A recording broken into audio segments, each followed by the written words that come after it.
Hello and welcome, everyone. I'm Jack Bianco of the U.S. Small Business Administration. My guest is Rosa Ramirez of Honey Baked Ham of White Plains, New York. Welcome, Rosa. If I can, like we do with a lot of our entrepreneurs that go through our mentoring programs, for the audience, can I ask you to do a little bit of your elevator pitch, who you are, your business, and where you're located? I'm Rosa. I am a daughter, a mother, and an entrepreneur to a lot of people, two kids, um, 10 brothers and sisters, and a gazillion friends because I was in the military for 30 years. And after retirement, I decided to give my hand or give a try to entrepreneurship. And I opened the first and only franchise in New York State, a honey baked ham. Let me say first and foremost, thank you for your service. Can you talk a little bit? And you just hinted at this. You were in the service, but then thinking about life after or what your next big challenge might be. So, where was your mindset? Was this something you had a family history in entrepreneurship? You wanted to be yet another groundbreaking experience in your family? Walk me a little bit through that period of time on how you decided to jump into the exciting world of entrepreneurship. So I've been the first of many things in my family. Parents are illiterate, so I was the first one to graduate or even have above a sixth grade education. Um, 30 years in the military was a combination of enlisted and officer time. So I did get the opportunity to go to college. The military has a robust history of educating us at every echelon. And so when I was facing retirement right around the 25-year mark, I couldn't decide to retire because I didn't know what I wanted to do. I knew one thing. I knew that I did not want to go work for anybody else because I retired as an officer. And for me, starting at the bottom, having people that are younger than me or maybe less qualified than me telling me what to do when came from a world where I was pretty much autonomous on a lot of things that I did just didn't sit well. So I sat around for about a couple of years, and then I encountered a friend of mine, and we were in Afghanistan. Well, we started off the discussion started in Korea, South Korea, and all our lunchtime was spent discussing retirement and what we were going to do. And one of the things that popped up in one of those conversations was opening a coffee shop near a college institution so that we can sit, drink coffee, and watch the students, go through some of the things that we went through when we was in college. Something quick and simple. So then I deployed to Afghanistan, and the thought was still in the back of my mind. So I started to do research on that thought when I stumbled upon honey baked ham. Now, what I like about honey baked ham is that it's pretty much a seasonable business. It's not something that it's not a business where I have to get up at 5 in the morning to be here to make the coffee. I don't have to be here till 9, 10 o'clock at night to service a customer. The meals come prepared, ready to eat. And we stay open, year round with lunch and catering. Another thing that I liked about the this particular franchise was the multiple streams of income and possibilities of making that while it's still a seasonal business. And outside of talking to them, I also talked to some of the advisors at SCORE. And that's one of the things that they emphasized greatly.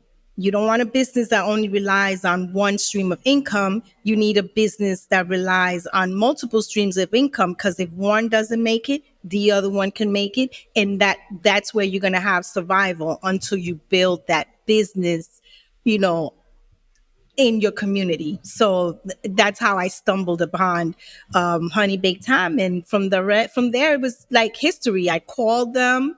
Well, I sent an email because I was downrange in Afghanistan, in Kabul. So just imagine, I sent an email, a fact finding email. They were interested, and while I was in R&R, well, rest and relaxation is what we call it.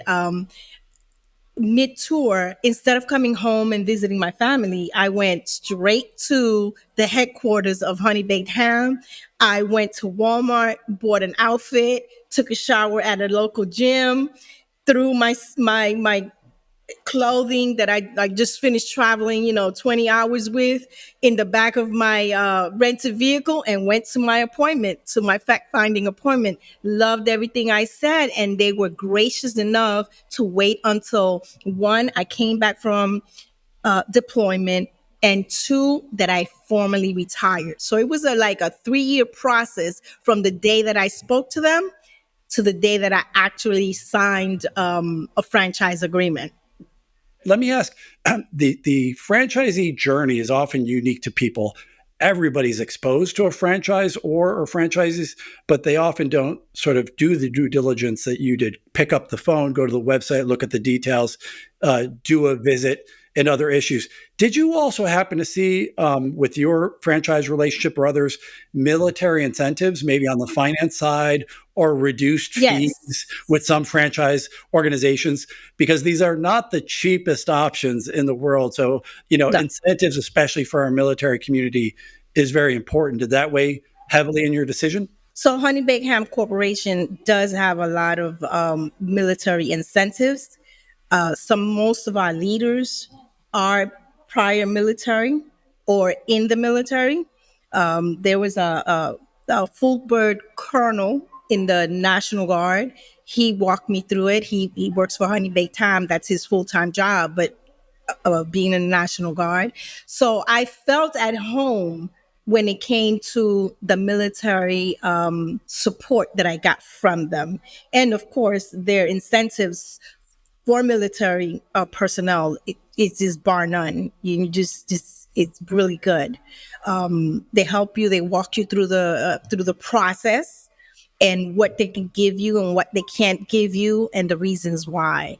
I think it's one of the friendlier organizations that I saw out there that work with the military when it comes to helping you get started. You mentioned earlier, this has surprised me. There's not a lot of these franchisees in your geography. So No, you're so in New York, there's no franchises. I'm the only one, unless one is in the works and I'm not aware of. But as of today, I am still the only franchisee in New York, in the state of New York. There's two corporate store. One of them used to be formerly Heavenly Ham that Honey Baked Ham purchased in Levittown, Long Island. And then there's one in Albany, New York. But franchisee, I'm the only one. okay. And I ask that because sometimes if folks are exploring this, they'll wander into their local shopping plaza, walk around, look around, or if the franchisee, your local one, will chat with you a little bit. They'll get a little feedback compared to what the corporate university or the corporate voice is sharing. So you leaned more heavily on the corporate voice and some exposure because you didn't have a local Actually, presence. I didn't. I was still in the military. I was exposed to Honey Baked Ham 30 years ago at Fort Bragg, North Carolina. Throughout my military career, Honey Baked Ham has strategically had a store near a military installation. So I've never been without. So when I found out that I'm from New York and they didn't have a Honey Baked Ham, I felt in my mission to bring Honey Baked Ham to New York because it's like one of the best hams that anybody has ever tasted. It's so addictive. Um, so then, that said, when I did make the decision, once again, I was in Afghanistan when I came and I did the fact finding. It just so happened that I was in Virginia, stationed in the Pentagon. So on my free time during the weekends and stuff like that, or in the evenings, I would stop by these stores and talk to the manager, on the manager, or found out who the owner is. And I asked my set of questions to make sure that it was going to be a good fit. I actually worked in a couple of stores for free, no, just to learn and to see what an average day looks like. And it was, and then once I did sign and I was on board, they did send me to school. And it's a school, a training store. I went down to Atlanta. The headquarters is in Atlanta, in Alpharetta actually, and we did training there. Then I did training with a store in Maryland, and then they actually came here and trained with me even more before I opened. And for the last 5 years, we have what's called a franchise business leader, and this person is somebody that you can call. I know my business leader gets tired of me because I call him at, it could be 7 o'clock in the morning as soon as I wake up. Hey, I got this issue, I got that issue. Or late at night, I send an email and he'll respond it. So once again, that's what I was looking for in a franchise. Support, because I've heard horror stories of not getting any kind of support. Once you're in, you're pretty much on your own. So that was like, very important to me. For our audience that are grappling with seasonality, I assume it's eyes wide open on the front end. If your books are going to be heavily influenced by that. But what other tips for businesses that are really impacted by that flow throughout the year that isn't always linear? So yes, so Honey Baked Ham, you make about 80% of your revenue during the 3 times of the year: Thanksgiving, Christmas, and Easter. That's where almost 80% of your revenue comes on. All the smaller holidays, you can or you will make money because you make money year round, but that's where the bulk of the money is in. And so for me, during this time, for example, my focus is on catering and lunch because that's what people are going to get. They're not going to get the big meals. They're not going to get, the big holiday ham with all the sides and trimmings and that kind of stuff. They're going to get, some of our ribs. They'll get some of our pulled pork for a small barbecue. The rest of the time, I'm working on doctors' offices and colleges or things like that for our catering, boxed lunches, office meetings, bereavements. That's what keeps us going throughout the year. Your inventory, how you're going to run logistics, everything is impacted by these seasons. So when I say seasonal, that's what I mean. I'm not going to shop, and input 20, $30,000 worth of inventory during this time frame when I know I'm not going to sell it, and I have health requirements that say if something is expired, I got to throw it out. That's like throwing money out the door. But come September, October, November, that inventory, those logistics dollars are going to go up. Marketing is going to go up because now I want my marketing dollars to be spent on print, television, digital marketing, all that stuff. But during this time, I can pull back and say, well, I'm just going to focus on the local, a local advertising.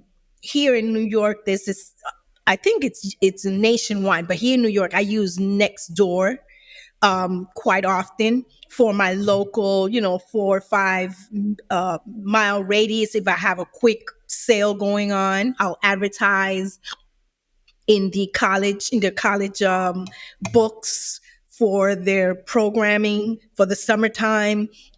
So that's what I do. And what I'm advertising is not necessarily ham or the big meals. I'm advertising smaller quantities, sandwiches. I'm advertising, boxed lunches. I'm advertising slices. So when I'm talking about seasonality in this particular franchise, that's what we're referring to, because the season does drive the dollars that come in and come out. So you did leverage, as you mentioned before, one of our very trusted partners, SCORE, and one of our very trusted partners, the Syracuse University hosted IVMF. For you, was it a scary proposition? Oh no, they're going to look at all my plans and critique me. And you sound like you're a very confident person, not willing to shy away from challenges. For our audience, coming directly from your experience, what would you share? So for me, like I said, it was a conversation turned into research, that turned into action. My very first encounter with SCORE was in Virginia, Northern Virginia. And I went just to ask, where do I begin? I'm interested in this. I already knew that I'm interested in this. I've already spoke to them and they're telling me that I need where they asked me something as basic as, where is your franchise agreement? What does it say? They're asking me for a plan, business plan. Oh my God, what is that? And so I went to just by happenstance to ask, where do I go? What website? Where do I go? And then at the time, her name was Lisa. I'm never going to forget her. She told me, no, we can help you with all that. And from there, remember, I was still on active duty. So in the evenings, on the weekends, I would spend my time with SCORE or a SCORE advisor, putting these products together. You know, okay. In my mind, I'm thinking I have a bank account. That's good enough. No, it's not. You know, you need to separate your business dollars from your personal dollars. I would have never known that till somebody told me in SCORE, oh God, you need to get into human resources law, because unlike the military that has a S1, has a personnel department, I was logistics. I didn't know about pay and medical and disability and unemployment and all these different taxes that I needed to know and know how to set up. Once again, my SCORE advisor told me about it, told me where to get the resources and that kind of stuff. So all my initial learning, even though I am highly educated because the military has done so, I was zero educated in business practices. Because having an MBA does not mean that you know about business practices. And that's where I was at. Yes, I do have the MBA, and I have a master's in management, etc., but I didn't know business practices. And that's the biggest thing that I tell anybody. If you don't do anything, learn business practices. What is the day-to-day responsibility? If you don't get the answers, you're going to make a lot of costly mistakes, which leads me to um, Syracuse and the IVMF. One of the biggest thing, everybody is out here trying to make money. So you got a marketing degree, you want marketing. Everybody that comes in through the front door, I call it a snake salesman, because you never know. So I have all kinds of marketing people. Oh, they're promising me the world, and you should be more visible, and you should be here, and you should be doing this, and initially, because you're desperate to grow your franchise, or you grow your business, or grow your brand, you're signing up for everything, and then at the end of the month, you're holding all these bills. So I started to hold back and hold back. So one guy, Syracuse University has a partnership with Iona College here. Iona College has the Gael Institute. The Gael Institute director calls me, or one of the young ladies that works there calls me and tells me, about all these services that Syracuse has. Once again, in the back of my mind, I'm thinking snake oil, a salesman. No, I'm like, no, thank you. I'm not interested. But she was persistent. She calls me again, and she explains the program to me, and she tells me it's at a no cost. And I was like, I'm not interested. Then the third time, once again, calls again. And I said, you know what? She says it's free. So it's not costing me anything to go find out what this is about. So I made an appointment so she would stop calling me, to go to Iona, to go see her and this and when I went, I found out about all the resources from Syracuse. And one of the things that they offered, that I was lacking, or I wasn't good at, was marketing and bookkeeping. And when they offered me all of this, I was like, oh, I'm taking it.